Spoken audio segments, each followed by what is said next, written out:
Happy Friday to you. Looks okay. I think we're good. I think we're live. Hi, welcome to this week's marketing training with me, Anna Walker, inside of Get Booked Out. I love getting to do these sessions where I answer some of the common questions that I'm getting from my own clients recently, and really helping you explore what's right for you when it comes to marketing your practice.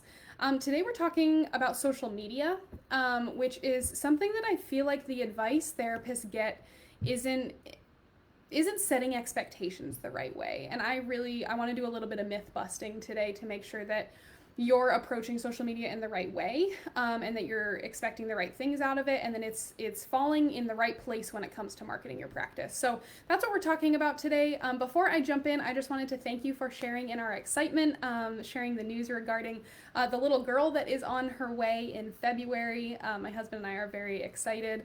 I do have, as I mentioned, a limited number of spots as I'm sort of planning out these next 3 months a little bit more strategically than I have before. A couple more slots for website design, copywriting, coaching, and a few other services. So if that's something you're interested in, you can always just send me a DM, and I'm happy to set up some time where we can discuss that. But if this is the first time that you're joining us, hi, my name is Anna Walker. I'm a marketing and web strategist, and I work specifically with therapists and counselors to help you market your practice in a way that isn't just effective, but is also authentic to you. You know, I was actually having a conversation with a therapist just earlier today where I encouraged her, if something doesn't feel right to you in your marketing, don't do it. Listen to your gut, okay? And so if you're given advice that sounds like it's really, really worked for someone else, but it just doesn't sit right with you, it's so important that what you're putting out there in the marketing world is really, really true to you, because the fact is that your clients are going to sniff you out if you're doing something that you don't believe in.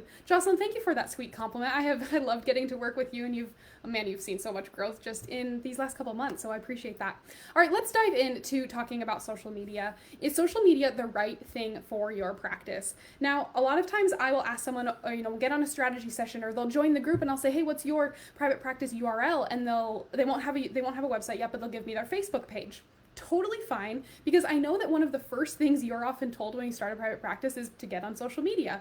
It seems something really easy you can do, and everyone's on social media, so shouldn't you be on social media? And you hear all about social media marketing, but I really want you to ask yourself if that's the right place that you should actually be pouring your energy into. So in order to do that, let's talk about what social media should be used for in your practice and what it shouldn't be used for, so that you can have an understanding of where this fits in your practice and where you are in the life of your practice. So social media for therapists can do a couple of different things. Number one, it can drive traffic to your website. You can share blog posts. You can share the link to schedule a free consultation. You can share information about what you do, and you can get people over to your website. That's a huge thing, right? It can also establish you as an expert. You can share really helpful, social media posts. Like on Instagram, you may follow people like the Holistic Psychologist or some of those large therapists with large followings, where they're they're sharing just kind of a small snippet of advice or of something to consider in your own life in order to start seeing kind of some results, right? So you're bringing your therapeutic expertise out into the general public as opposed to just keeping it for your therapist. So it's a way that you can show people that you understand what you're talking about. It's a way that you can really connect with your ideal client in regards to your niche, all those kinds of things. So it can drive traffic to your website, and it can establish you as an expert. The other thing that social media is really powerful in doing is reinforcing the rest of the marketing that you're doing. So let me give you an example.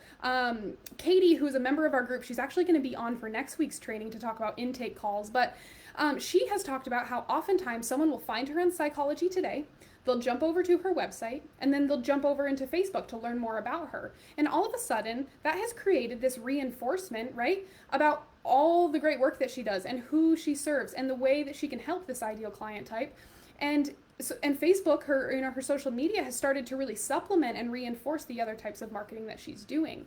So that's the way that social media kind of can fit into your overall marketing. It can drive traffic to your website. It can establish you as an expert, because we know that you are an expert in what you do, and that is what your clients are looking for. And it can reinforce your other marketing efforts. Now, what does social media not do? Social media is unlikely to regularly generate new clients for you. That's the one thing I want to be really, really clear on here, because I feel like some of the advice that you may have gotten around social media is that it's going to all of a sudden turn into clients. And it does for some. It's not to say that it can't, but it's unlikely, especially if you're just starting out, to be a regular referral source for clients. Now, why is that? That's because most of us don't get on Instagram or Facebook looking for a therapist. Now we get on Google looking for a therapist. We certainly get on Psychology Today looking for a therapist, but we're unlikely to get on Facebook and, come across a page, go ahead and like it because we're interested in this therapist and reach out. That does happen. I'm not saying that it doesn't, but it's unlikely to be a regular source of new clients for you. So I think it's really important that you have that expectation as you approach it. What else should social media not be used for? It should not replace your website.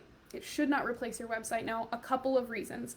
The very first reason it shouldn't replace your website is because your website should be somewhere that you own. It should be your turf, right? It's your virtual office. It's your virtual building on the internet, right? It's the front door to your practice and what it means to work with you. And Facebook should not be the one in charge of that, right? If your Facebook went down tomorrow, you still need to be able to lean on your website, because your website is the foundation of your marketing, right? So your website has to be a priority. And you can't expect social media to serve that, the purposes of social media, the purposes of your website in the way that your website actually can. The other place that social media should not be used for is standing alone in your marketing, right? So if you are opening up your practice and someone said, okay, you need a website and you need social media and that's all you're going to do, it's unlikely that those two things together are going to really create the marketing system and the momentum you need in order to regularly bring in clients. So one way to think about that is I talk about the private practice marketing pyramid in this group. It's something that I've created, something that I teach, something that I see work time and time again. So think with me through this pyramid. At the very bottom is a profitable niche. Now, I posted a question in the group today about, on a scale of 1 to 10, how important has your niche been in your marketing? And almost everyone has been an 8, 9, or 10. Your niche is critical. So that's the basis of your marketing. You have to land on that first. Then on top of that, you build your strategic SEO-friendly website. Those two things together are the foundation of your private practice marketing pyramid. They're where you should spend your time if you're new to private practice. And then from there, you can build. The next level on top of that are things like directories and Psychology Today and networking. Why are those two things next? Because they're going to be the most powerful drivers of this next stage of your system. Now, Psychology Today is a great way to get people to see you for the first time and to drive to your website. Networking is a great way to get your niche out there and to be established as an expert and get people to your website. All of a sudden, these things start to play together. Now, where does social media fall? Social media is on the next tier. If you plan to build your practice and you start with that tier, but you don't have the others in place, your pyramid will crumble. So social media needs to be an integrated part of how you think about your marketing, but it's not going to stand alone on its own. Because if you have appropriate expectations about it driving traffic to your website and establishing you as an expert and reinforcing your other marketing efforts, then it's going to play into that whole journey that someone has when they learn about you. But on its own, it simply just can't help people get all the way from unsure of you all the way to sure of you in the way that the rest of your marketing will. So really, really important to understand. Now, what do you need in order for social media to work? Because I'm not saying you shouldn't be on social media. I'm just saying that depending on where you are in your marketing, it might not be the place you should be pouring in a lot of energy, because you're just going to end up frustrated that you're not getting the results that you want. So in order for social media to be a valuable tool for you and for you to actually see the results you deserve from it, you need 1, an effective website. You need 2, a clear niche, right? We need to build that foundation. And then you need a marketing system that social media plugs into, right? Social media is that third tier. Think about what else is getting people to your website and how else people are learning about you and becoming sure of you.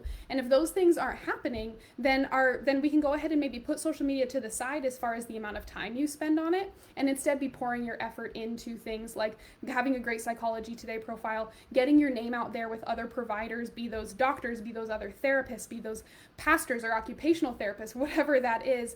But that's where you should be spending your time. And once you have those pieces in place, then it's time to add on social media and start really just supplementing and augmenting all the great work that you've been doing in your marketing. So That is what I really, really suggest for you when it comes to social media. If you're brand new to private practice and you're sitting here and you have a Facebook page and you haven't really gotten any traction, maybe you haven't even started posting yet, totally okay to keep that profile. There is nothing wrong with having that there. By in the event that someone lands there or searches for you on Facebook, it's good to be there, right?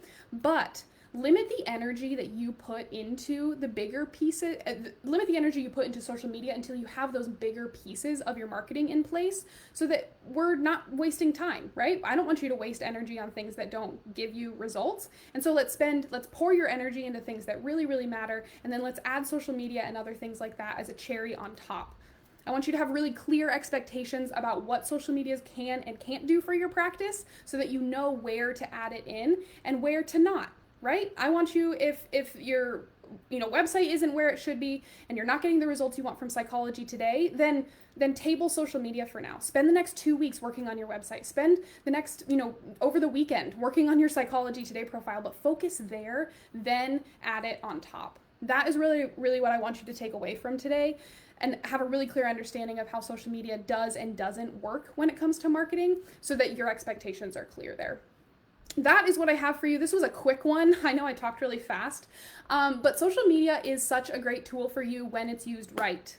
I just don't want you to spend time getting disappointed. The reason that I came up with this topic is because I had a conversation with a therapist this week who was on Facebook and was trying to generate content and wasn't getting the results she wanted, and it was frustrating, and she needs clients.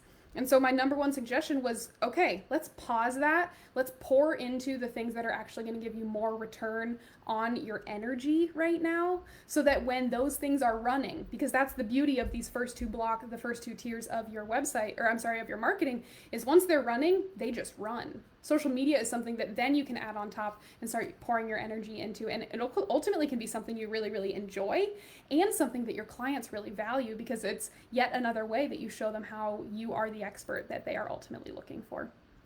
So friends, social media, it's a great tool when used right, and I want you to feel confident using it correctly. That's what this comes down to. If you're not sure how any of this works, or you're feeling a little bit overwhelmed, I totally understand. When it comes to building that private practice marketing pyramid, I have a course, it's called the Fill Your Practice Formula, and it walks you through how to build those 4 pieces. And then there's some bonuses related to social media, so you can start adding that on. That might be a great tool for you if you want to talk with someone. Maybe you're like, I have no idea where to start. I have free strategy sessions you can schedule with me, totally free, for 30 minutes. You can visit walkerstrategyco.com. If you are interested in the Fill Your Practice Formula, I do want you to know that the special launch pricing is actually ending November 1st. So we're about 36 hours out from that. If that's something you're interested in, I really suggest that you hop into the course before then to get it at the special price. But no matter what you do here, I hope that you feel empowered knowing that social media can be a good tool, but also knowing that if you're not getting the results you want, it's not because you're doing it wrong. It's simply because you just need a couple other pieces in place to really start getting results from it. That is what I hope you walk away from with this weekend. I hope you have a wonderful weekend. Enjoy Halloween if you celebrate, although it's a little bit different this year, and we will see you next week.